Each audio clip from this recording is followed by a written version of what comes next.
Өңірде 23.500 жас тұрады. Жұмыссыз жастардың санын 4.800 адам құрайды.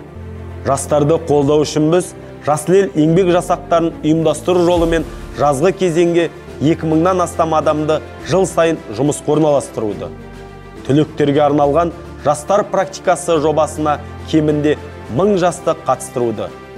Дипломмен ауылға жобасы шеңберінде тұрғын үй сатып алуға немесе салуға 300 жас маманға бюджеттік кредиттер беруді. Конкурстық негізде жас кәсіпкерлерге жылдық 2,5% жеңілдікпен кредиттер беруді тұрақты түрде жалғастырамыз. Бұл шаралар жастар жұмыссыздығын төмендетуге үлкен мүмкіндік береді. Батыс Қазақстан облысы бойынша соңғы 3 жылда ресурстық орталықтарға 53.646 жас жүгінген. Жастарды қолдау, консультациялық көмек көрсету бойынша 2,5 іс-шара, 80 бос жұмыс орындары ұйымдастырылды. Дипломмен ауылға бағдарламасы бойынша 775 жас маман 289 миллион теңге көлемінде бастапқы көтерме жәрдемақы алса, 300 жас маманға тұрғын үй алуына 1 миллиард 519 миллион теңге несие берілді.